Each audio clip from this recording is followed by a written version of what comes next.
selamat pagi, salam sehat dan salam sejahtera untuk kita semua.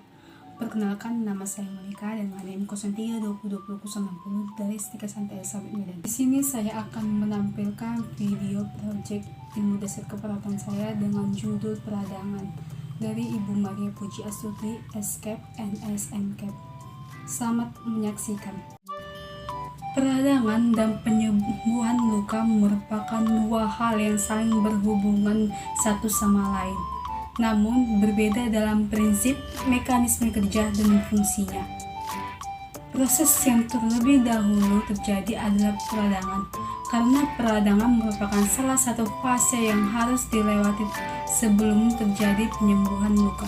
Definisi radang dalam bahasa Inggris, radang yaitu inflammation yang artinya adalah rangkaian reaksi yang terjadi pada tempat jaringan yang mengalami cedera seperti terbakar atau terinfeksi.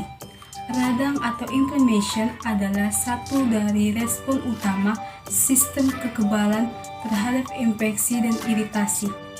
Inflamasi distimulasi oleh faktor kimia seperti histamin, bradikinin, serotin, leukotrin, dan prostaglandin yang dilepaskan oleh sel yang berperan sebagai mediator radang di dalam sistem kekebalan untuk melindungi jaringan sekitar dari penyebaran infeksi.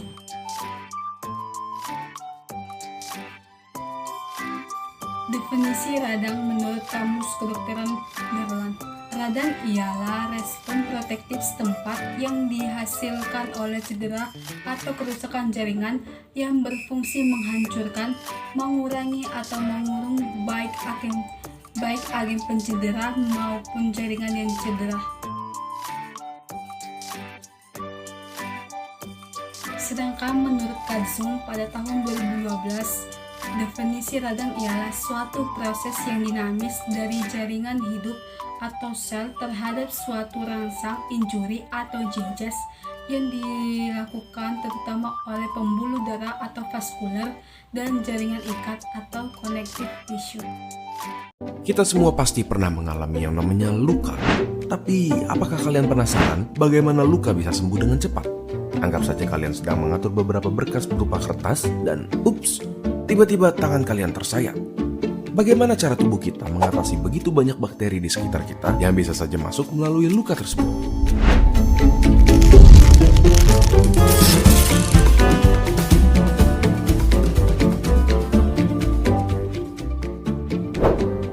Tujuan dari sistem imun kita adalah memulai proses inflamasi supaya penjajah yang datang dapat diisolasikan atau dihancurkan, menyingkirkan puing-puing yang tersisa, dan proses penyembuhan dapat segera dimulai. Anggaplah suatu bakteri masuk ke tubuh kita melalui luka. Makrofag yang sudah siap di area tersebut akan mulai menelan bakteri-bakteri yang berusaha menyerang. Hampir secara langsung, sekelompok sel bernama mast cells atau sel mast yang mirip dengan basofil mengeluarkan zat kimia bernama histamin. Zat ini memicu dilatasi pembuluh darah di area tersebut sehingga jumlah darah yang menuju area itu akan meningkat. Yang berarti jumlah sel darah putih yang datang ke lokasi pun meningkat. Histamin juga mempunyai efek meningkatkan permeabilitas kapiler, yang berarti pori kapiler tersebut akan melebar dan sel darah putih lainnya dapat keluar dari pembuluh dengan lebih mudah, membantu teman seperjuangannya yang sudah bertarung terlebih dahulu. Selain itu, akan terjadi reaksi yang bernama pembengkakan.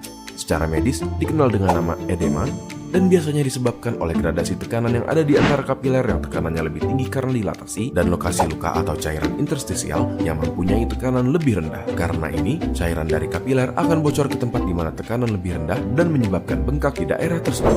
Sel-sel yang dibutuhkan untuk bertarung melawan penjajah sudah siap.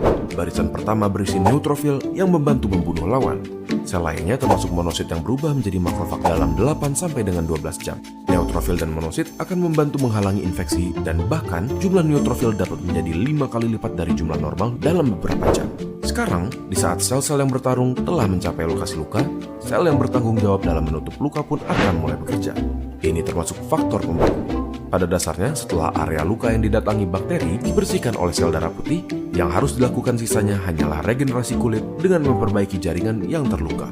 Terlihat sederhana dari luar, namun cukup kompleks bukan? Bagaimana menurut kalian? Bukankah pertahanan tubuh kita hebat? Bagikan video ini ke teman kalian agar mereka dapat memahaminya juga. Jangan lupa subscribe untuk mendukung keberlangsungan channel ini. Jika ada topik yang kalian ingin kami bahas, kalian bisa tulis di kolom komentar untuk kami lihat. Terima kasih dan sampai ketemu di video berikutnya.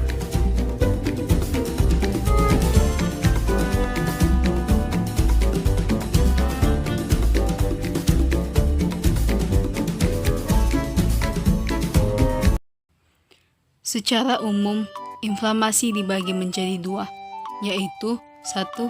Inflamasi akut adalah kondisi peradangan yang terjadi secara tiba-tiba atau dalam waktu yang singkat.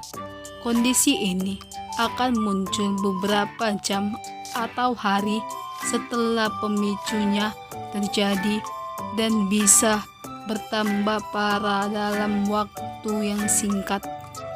5 tanda dan gejala yang dapat muncul pada inflamasi akut diantaranya 1. Nyeri, 2. Kemerahan, 3. Pembengkakan, 4. Rasa panas, yang kelima kehilangan fungsi. 4 gejala inflamasi akut di atas akan berujung pada gangguan fungsi organ yang meradang, seperti sulit digerakkan, sulit bernafas, sehingga tidak dapat mencium bau atau aroma. Contoh penyakit yang masuk sebagai inflamasi akut antara lain 1. Bronkitis akut, yang kedua radang usus pintu akut atau appendicitis akut, yang ketiga kuku jantungan, yang keempat luka gores, dan yang kelima sakit tenggorokan akibat flu. 2. Inflamasi kronis. Dibandingkan dengan inflamasi akut, inflamasi kronis biasanya lebih sulit dikenali karena gejalanya tidak terlalu terlihat. Gejala-gejala inflamasi kronis antara lain 1. Demam, 2. Lemas, 3. Sariawan, 4. Muncul ruam kemerahan di kulit, 5. Sakit perut, 6. Sakit dada. Penyebab inflamasi kronis sangat beragam. Di antaranya, yang pertama, inflamasi akut yang tidak diobati. Yang kedua, penyakit autoimun seperti psoriasis, lupus, rheumatoid arthritis. Yang ketiga, paparan iritan dalam jangka waktu lama seperti pada pekerja pabrik yang terus-menerus terkena paparan zat kimia tertentu. Beberapa hal yang bisa meningkatkan resiko seseorang terkena inflamasi kronis, diantaranya yang pertama, kebiasaan merokok, yang kedua, obesitas, yang ketiga, terlalu banyak mengkonsumsi alkohol, yang keempat, stres kronis. Cara mencegah inflamasi yang berlebihan pada tubuh. Yang pertama, berhenti merokok. Yang kedua, rajin berolahraga. Yang ketiga, kelola stres. Yang keempat, istirahat yang cukup. Yang kelima, melakukan pemijitan tertentu. Yang keenam, makan makanan yang mengandung omega 3 seperti ikan berlemak, sayuran hijau, dan kacang-kacangan. Demikian hasil video produk saya, semoga bermanfaat. Jika ada tutur bahasa yang salah, saya mohon maaf. Tapi sebelum itu jangan lupa untuk like, comment, and subscribe video ini. See you next time, dan terima kasih.